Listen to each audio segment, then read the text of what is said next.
பெரும்பான்மையை சட்டமன்றத்தில் நிரூபிப்பதையே உச்சநீதிமன்றம் உறுதி செய்துள்ளது என்று கோவையில் வழக்கறிஞர் முபினாத் தெரிவித்துள்ளார். தமிழகத்தின் அரசியல் சூழல் பரபரப்பாக சென்று கொண்டிருக்கும் சூழல் தற்போது விஜய் தனது பெரும்பான்மை நிரூபிக்க தயாராகி வருகிறார். இதனிடையே இதுபோன்ற பிரச்சினைகளில் வழிமுறைகளை ஏற்கனவே சுப்ரீம் கோர்ட் வெளியிட்டுள்ளதாக கோவையைச் சேர்ந்த வழக்கறிஞர் முபினாத் தெரிவித்துள்ளார். இதுகுறித்து அவர் செய்தியாளர்களிடம் கூறுகையில், பெரும்பான்மை சீட்டுகள் வைத்திருப்பவர்கள் யாரோ அவரை சட்டமன்றத்தில் ஆட்சி அமைப்பார்கள். இதனை சட்டமன்றத்திலேயே நிரூபிக்க வேண்டும்.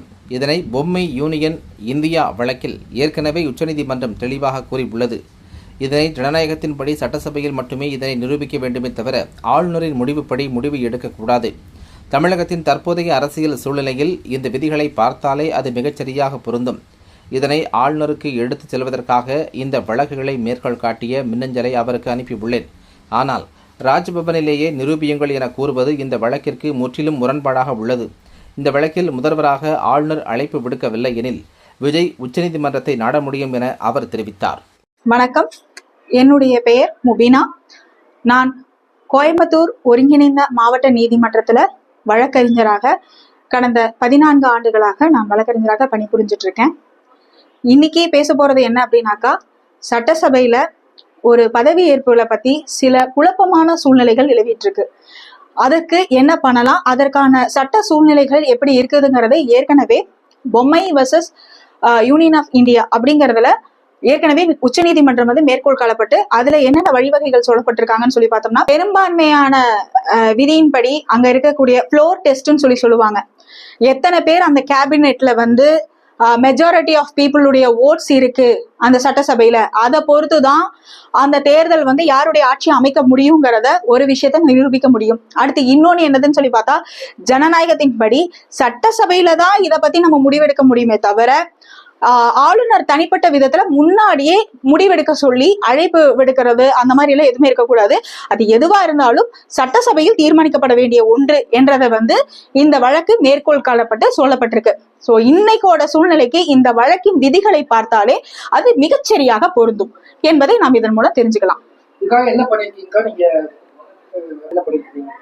இதற்காக ஆளுநருக்கு எதிர்க்க சொல்றதற்காக இணையத்தின் வாயிலாக இந்த வழக்குகளை மேற்கோள் காணப்பட்டும் இதனுடைய விதிகள் படியும் ஆர்டிகல் 361, 364, 164 இதன் படி எல்லாமே என்னென்ன நடந்திருக்குதுங்கிறத நாம மேற்கோள் காணப்பட்டிருக்கு இணையத்தின் வாயிலாகவும்.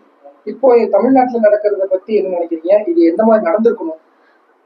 இது தமிழ்நாட்டை பொறுத்த வரைக்கும் சொன்னாக்கா, முன்னாடியே அழைப்பு விடுக்கிறதுக்கு பதிலாக ஏற்கனவே சொன்ன மாதிரி சட்டசபையில் தான் இது அரங்கேறியிருக்க வேண்டும். பெரும்பான்மையின் மூலமாகத்தான் இது தீர்மானிக்கப்பட்டிருக்க வேண்டும். அதை விடுத்து முன்னாடியே நீங்க உங்களுடைய பெரும்பான்மையை நீங்க இங்கே நிரூபிங்கன்னு சொல்றது முற்றிலும் இந்த வழக்குக்கு மாறாக முரண்பட்ட ஒன்றாக இருக்கிறதுன்னு தான் சொல்லலாம். நிறைய அரசியல் கட்சிகளும் இந்த கருத்துக்களை தான் சொல்லிட்டு இருக்காங்க. இதுக்கு யாரோட தலையீடு இருக்கணும், சென்ட்ரல் கவர்மெண்டோட புஷ் இருக்குதுன்னு சொல்றாங்க. இது எந்த அரசுகள் சார்ந்த ஒரு விஷயமே கிடையாது. இது ஆளுநரோ இல்ல அரசாங்கமோங்கிறத தாண்டி இதுல ஒரு பெரும்பான்மை நீங்க நீதிமன்றத்துல இது தலையிட்டு எடுக்க முடியாத பட்சத்துல இது நீதிமன்றம் மூலியமாக தீர்வு காணப்படலாம். நீதிமன்றத்தில் எப்படி அணுகணும்? விஜய் அடுத்தது என்ன பண்ணணும்? இது முதல்ல ஃப்ளோர் டெஸ்ட் எடுத்து பார்த்தாதான் அடுத்தது நீங்க நீதிமன்றத்துக்கே நம்ம நாட முடியுங்கிறது ஒரு உண்மை. நீதிமன்றத்துக்கு போறேன்னு சொல்லியிருக்காங்க. அதுதாங்க, இந்த ஃப்ளோர் டெஸ்ட் நீங்க என்னங்கறத நீங்க செலக்ட் பண்ணா மட்டும்தான் நீங்க அடுத்த ஸ்டெப்புக்கே போக முடியும். அதுல நாங்க கூட்டணி கட்சிகள், இப்போ கூட்டணி கட்சிகளா இருந்தாலும் சரி, பெரும்பான்மை ஆதரவுகளா இருந்தாலும் சரி, உதிரி கட்சிகளா இருந்தாலும் சரி, இப்ப இவங்களுடைய ஆதரவுகள்லாம் போதுமான ஆதரவுல இருக்குது அப்படின்னு சொன்னா இது ஆட்சி அமைக்கலாம். அதர்வைஸ் அப்படின்னு சொல்லிட்டோம்னாக்கா இது நீங்க கோர்ட்ல தான் ப்ராப்பர் கேஸ ஹேண்டில் பண்ணி நம்ம அதன் மூலியமா தான் இந்த வழக்கு முடிவதை தீர்வு காண முடியும். கோர்ட் ப்ரொசீடிங்ஸை பொறுத்த வரைக்கும் இது நீங்க மெஜாரிட்டிங்கிறத நீங்க அங்க ப்ரூவ் பண்றது, நீங்க கூட்டணி கட்சிகளுடைய பங்கு என்னங்கிறது கோர்ட் பார்க்கும். அப்படி இல்லை அப்படின்னு சொன்னாங்கன்னாக்கா எந்த அளவுக்கு மற்ற கட்சிகளுடைய பங்குகளும் இதுவும் இருக்குன்னு சொல்லிதான் பார்ப்பாங்க. அதாவது மக்கள் மூலியமாக பெரும்பான்மை ஆதரவு இருந்தாலும் கூட நீங்க எத்தனை விகிதம் இருக்கணுங்கிறத சட்டம் சொல்கிறதோ அந்த அரசியலமைப்புக்கு உட்பட்டுதான் நீதிமன்றமும் இருக்கும். ஆளுநருடைய செயல்பாடு எந்த அளவுக்கு இவங்களுக்கு பாதிப்பை ஏற்படுத்துது சார்? அந்த கேள்வி வேண்டாம். சரி, இப்போ கவர்னர் அழைப்பு விடுக்கல, இதன் மூலமா இதுக்கப்புறம் தாவேகா நீதிமன்றத்தை நாடுறாங்க அழைப்பு விடுக்கணும்னு சொல்லி. So இது எப்படி நடக்க போகுது, இந்த கேஸ் எப்படி போக போகுது?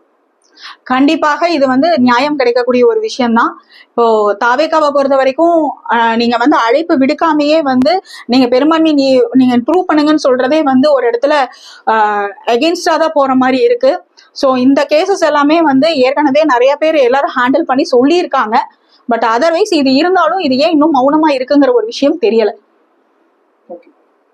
கரெக்டா இருக்கா நான் சொல்றதெல்லாம்?